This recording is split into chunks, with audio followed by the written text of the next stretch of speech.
When Vietnam veterans first returned from the war, the public's response was far from positive. And it wasn't until the Vietnam Veteran Memorial in Washington, D.C. was opened to the public in 1982 that these vets were truly recognized for their service.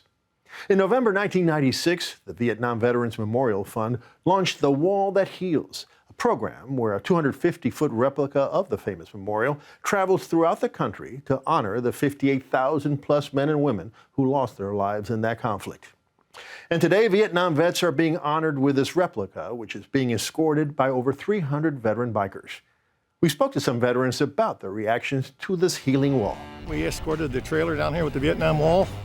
We kick-started the event with a motorcycle escort of the tractor trailer containing the wall. When we bring the trailer and the Wall That Heals into a community, we usually start at a separate location and we escort it in, and we do it with the bikes and the fanfare. Many of the riders at the front of the trailer were Vietnam veterans. We wanted to have a great showing for our escort for the wall. A lot of local motorcycle organizations, military, veteran, and community organizations. We've done several escorts before, and this was on the larger side, I would say. There's so many riders here, it's unreal.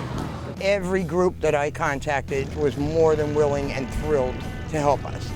We felt this was something we should do. It's a great honor to do that. We were proud to do it.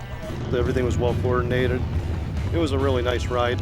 Traffic stopped and were saluting us, waving us on. They had the fire engines with the flag draped across the 8th Street Bridge. That was amazing to ride under.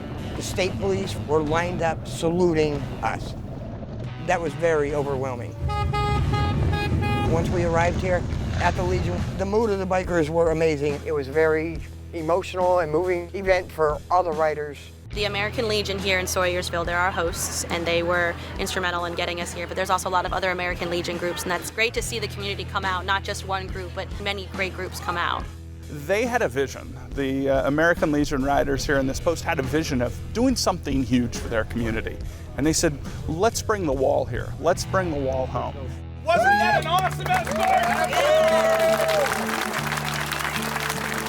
The Vietnam Veterans Memorial Fund built the wall in Washington, D.C., and we dedicated it 35 years ago. And so in November of 1996, we launched The Wall That Heals, recognizing the power that this wall had in helping people recover and remember and heal. We're going to travel to 41 communities. We started in late January, and we will go through the middle of December. The Mobile Education Center is perhaps one of the most unique things amongst The Wall That Heals. There was 3 75-inch information screens on the back of the truck, which are going to rotate through pictures of the hometown heroes that are on the wall, as well as the Wall of Faces screen, which is going to show pictures of everyone who would have had their birthday on that day who is on the wall. It allows people to suddenly have even more of a wall experience, because on 3 panels there, you can see some of the items that have been left behind at the wall. The wall has really touched millions of people every year, and they've left so many things.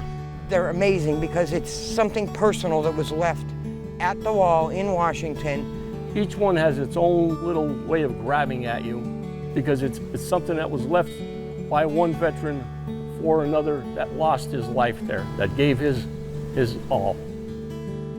It's very important that people recognize the sacrifices that were made by the veterans. It's also the welcome home that the Vietnam soldiers didn't get when they came back in the late 60s and early 70s. The tone was they was not respected at all. They had people yelling at them, throwing stuff at them, and that reception just was not great. Because when we came back from Vietnam, we were not welcomed with any parades. We were the ones that were shunned. Like I say, everybody looked down upon you. They were baby killers, and they spit at you and stuff, because we didn't have everybody in the airport meeting us when we come back. We're kind of used to the humiliation, or whatever we want to call it, when we came back. And that hurt deeply. Some of them still got it bottled up in them. They just got to let it go. That's why we call this the Wall of the Healing, so they can get out here and see this process. I just thought that this was very important for some Legionnaires that couldn't make it to Washington. And this kind of softens it just a little more accessible. You don't have to travel so far. No matter what you bring in the world to the wall, you get here and everything just slows. It calms. Their lives ended, but you can remember them and remember their sacrifice and their peace. It's a very touching moment when you see the names of the people you knew right there in front of you on that wall.